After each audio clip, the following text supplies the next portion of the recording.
Hi, I'm Christine Stewart. I write as Christine Stewart Nunez, and I have the pleasure of being published by Terrapin Books, and the name of my book is Bluewords Greening. I wrote these poems in this collection from two personal experiences and extrapolated as poets do based on those. The first half of the book is based on my experiences raising a child with a rare form of epilepsy. My son Holden lost his ability to use language and understand language from these epileptic seizures at age 4, and is just now at age 14 regaining his ability to use language. The second part of the book is based on my experiences with recurrent miscarriage. After I had Holden, I experienced 4 miscarriages and then went on to have his little brother 9 years after Holden was born, much to my surprise. The factors that, or the themes rather, that unite these two parts of the book are language, the body, and the mysteries that we find ourselves in living in these skins that we do. I'll read a few poems now. The first is from the first half and it's called Pick a Play. It is based on trying to understand epilepsy and the ways that doctors would or would not describe what epilepsy is. So I use football metaphor, fan football metaphors to describe it here, although I'm not a huge football fan, so I had to do some research to understand some of these nuances. Pick a play.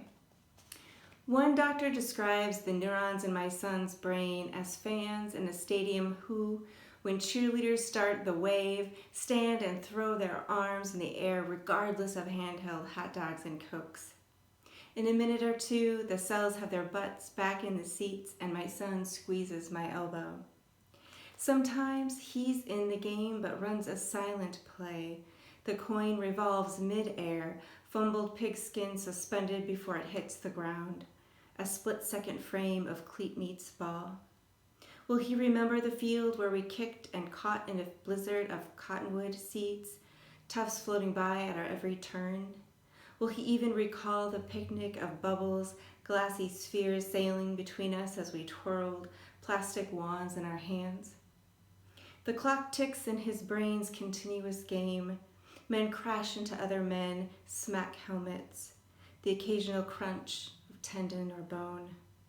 I don't care if a quarter ends with a touchdown or without a score, as long as clusters of neurons stand separately to cheer. One fan zipping a sweater, another sipping a beer.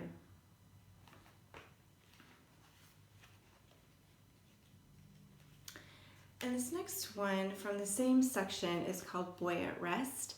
And it's an acrostic poem, meaning that it's written in part inspired by a piece of art.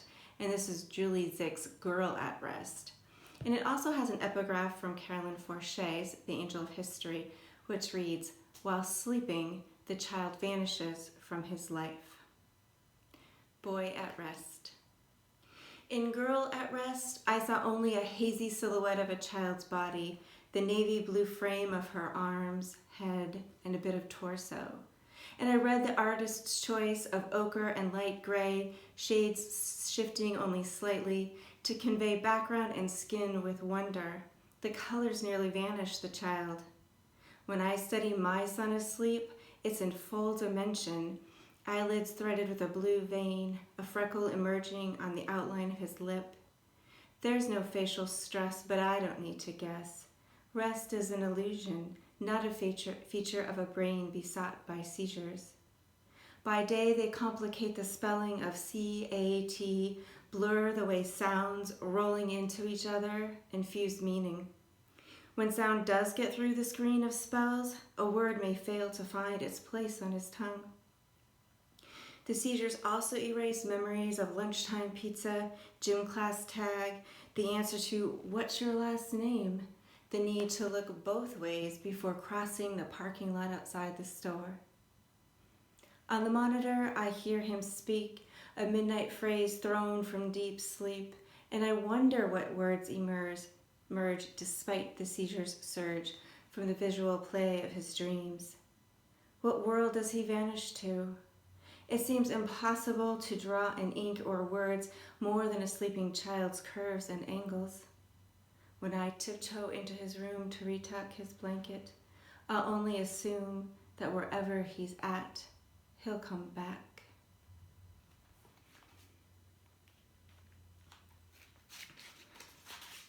This next one is based on the second series of poems in the book, from the second section, and it's called Plans. At age 3, I heard my mom's lessons for Sunday school, coloring Jesus one idea. Come Sunday, time ran out. Later, Mom said, "But it was on the plan," I cried. When I learned to write, I printed daily menus. On puppy stationery, I scheduled hours of leisure, read, write to pen pals, walk dog, play with baby brother. In high school, I plotted dreams. College, marriage, house with garden, career, kids. Check, check, check, except the last letter of the last one. Last winter, I graphed my garden in detail, stenciled circles intersected, parallel lines perfect along blue cells. In summer, zucchini produced 20 long green limbs before too much rain caused root rot. Acorn squash gave 2 apple-sized specimens before it succumbed. I thought of them that December at my last D&C, 4th miscarriage, when the doctors scraped to hollow out, to leave empty and tender. How perfect plans look on paper, sketched in colored pencil, penned on glossy calendars.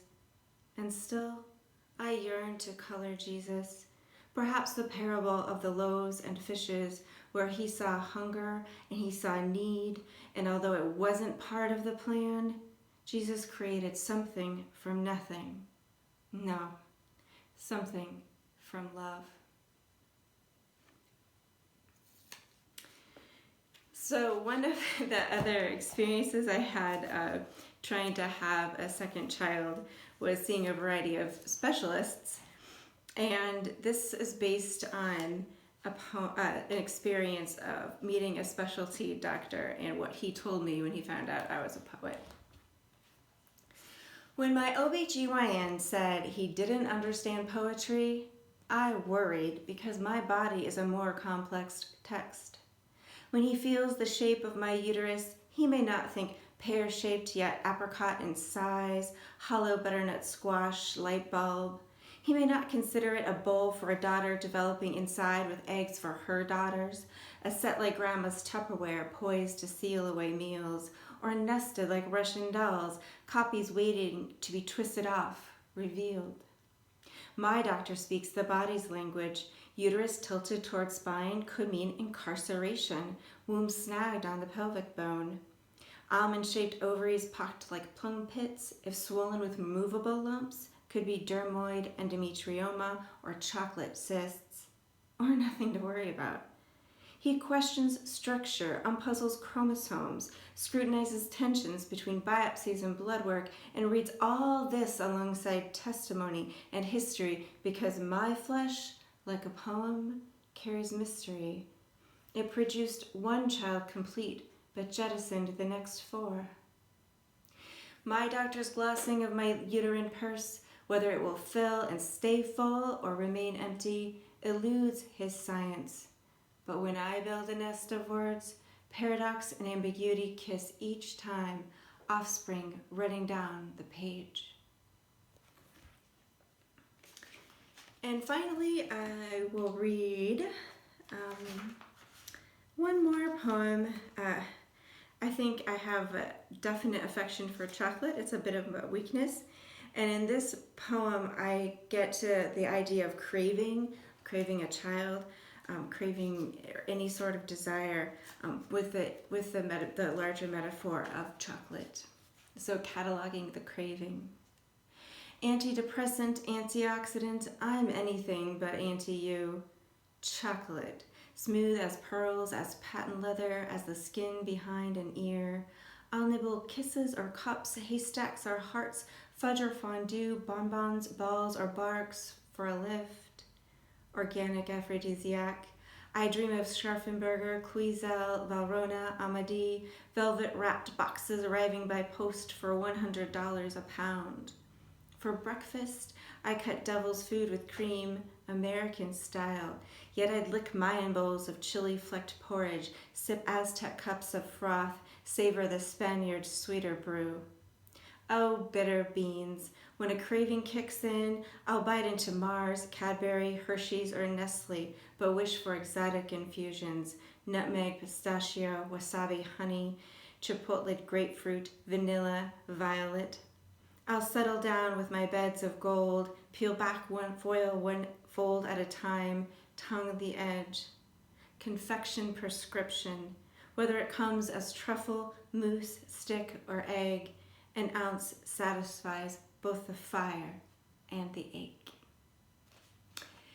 Thank you for the listen. Again, my name is Christine Stewart-Nunez, and my book from Terrapin Books is Bluewords Greening, and you can buy it at Terrapin Books or Barnes & Noble, BNN.com, or Amazon. Thank you.